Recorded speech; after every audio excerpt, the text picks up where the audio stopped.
Good afternoon once again, book lovers of the internet. Welcome to the second video of the day and welcome to my channel. If you're new here, make sure to subscribe because for every subscriber, I get a new subscriber and I also read a page from a book of my choice. In today's video, I am going to be reviewing Alice in Borderland Volume 18, the very last volume in this series, by the way. I read all of it in one sitting. I literally couldn't put it down. I mean, I just had to know what was going to happen in the manga, even though I kind of knew since I completed the Netflix series several times over, and I am very, very much looking forward to the third season, which will be coming out in a couple of weeks, as I mentioned a few days ago. So, yeah, I mean, this one consists of about 200 pages. I rated it a 4 out of 5 stars, a very, very good rating from my end. Um, and I was not surprised to feel my eyes moisten as I approached the final pages of this volume. Honestly, I kind of saw it coming, considering all the build up, all the suspense, all the tension, all that Arisu and all the characters had been through. That is basically what I expected, and that is precisely what happened. And I'm not much of a person to cry when it comes to watching or reading anything, so yeah, I mean, I was expecting for this to happen because that is just how much Alice in Borderland means to me. So it's been such a delightful journey which taught me so much about how valuable life can be and how to overcome certain challenges. Honestly, I would go as far as to say that Alice in Borderland taught me way more about life than school ever did. Both the show and the books, they taught me so much about how to value life, how to live, how to treat others, empathy. Um, Being able to give fucks freely or not, depending on the situation, reading a room, that sort of thing, it taught me way more than I ever thought possible, and it's been so fascinating reading and collecting and forming a bigger part of this franchise during 2025. I mean, if nothing good comes out of 2025, then fully immersing myself into the world of Alice in Borderland is definitely one of the best things, and I am forever grateful for discovering this show and for reading the manga, for having a Chishia jacket, all that stuff basically. Um, I must admit that very little came as a surprise. I mean, apart from the tears,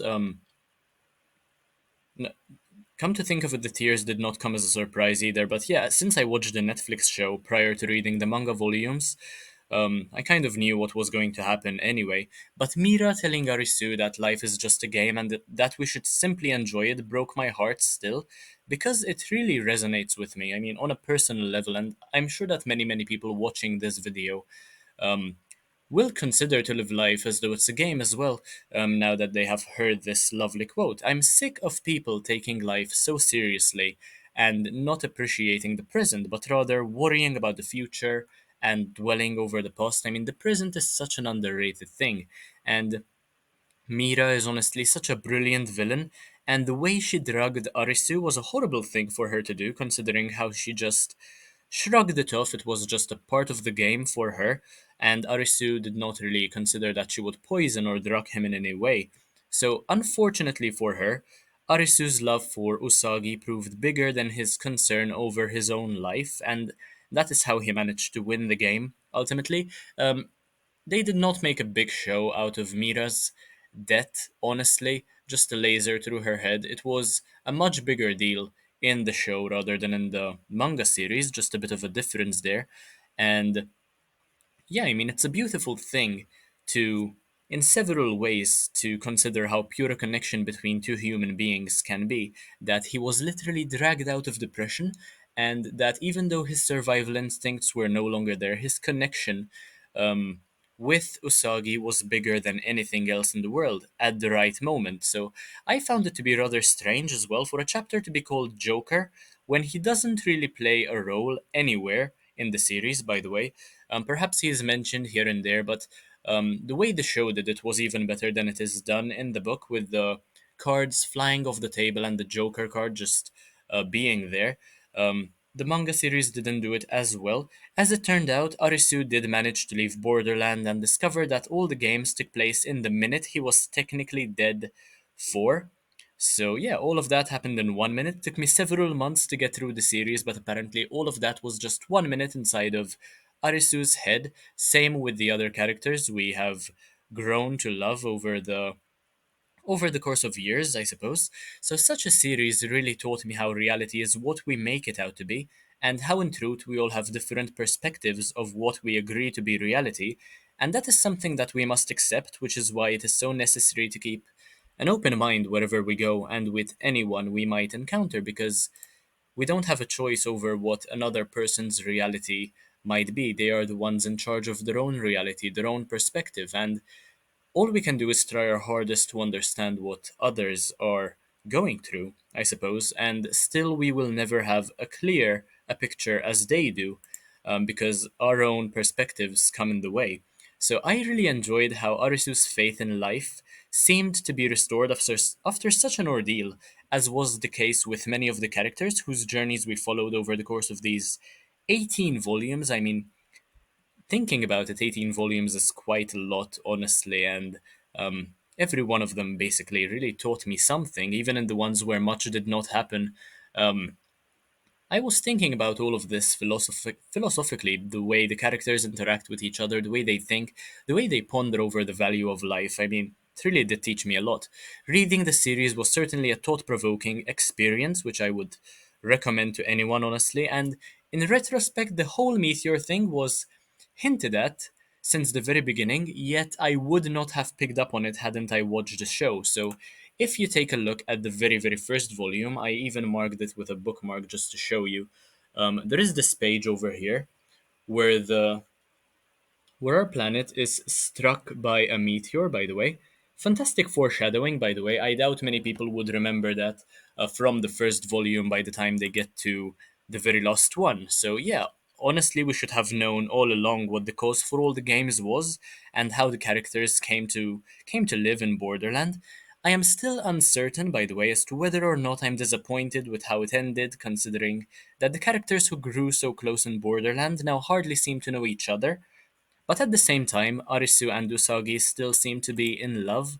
So yeah, I do have some conflicting thoughts as to whether to be disappointed that the characters technically never really knew each other, um, or whether to be happy that this connection was still made inside of their minds. It's pretty fascinating to think about, rather miraculous as well in a way. So the whole meteor thing, I was not expecting either, and come to think of it, I don't really know who the creator of Borderland is and how long the games have been played for. By not expecting the meteor thing, I meant that in the show I did not think that it was necessarily the perfect way to end the series. But yeah, we still don't really know how Borderland came to be and who the creator of Borderland is, or how long people have been watching and organizing games. Therefore, this might have been happening for several generations for all we know. So, there are certainly people who decided to remain in Borderland, which either means they accepted death in the real world and wish to live on playing dead games or watching others suffer, or they never really valued life to begin with, and Borderland was what gave them a purpose, which is, I suppose, why they decided to stay there, because they felt needed, they felt wanted, they felt as though they could do something, they could wake up in the morning and have a reason, a purpose for surviving or living. So, Borderlands certainly did give several people a reason to survive, considering how many wouldn't have batted an eye had death hit them in the real world. Arisu being one of those people, he did not have much to live for, except for his friends, basically. And the cruelty of the games, I mean, took those away from him too. Um, that happened in the real world as well, by the way, because they were killed when the meteor struck, unfortunately.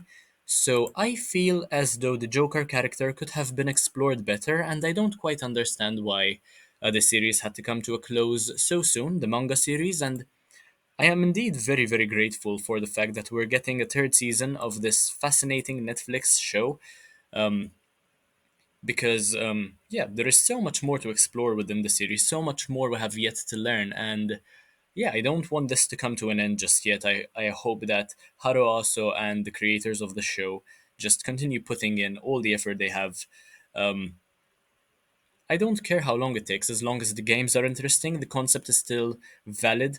I will let you know in future reviews, so you have nothing to worry about in that regard. But anyway, that is all I had to say about Volume 18 from the Alice in Borderland series, the very final volume by Haro Aso. If you enjoyed this video, make sure to leave a like, comment, share, subscribe. Take a look at the rest of my content because why not? It's absolutely amazing. Thank you for watching, and I will see you in the next one, hopefully, very, very soon. Bye, guys.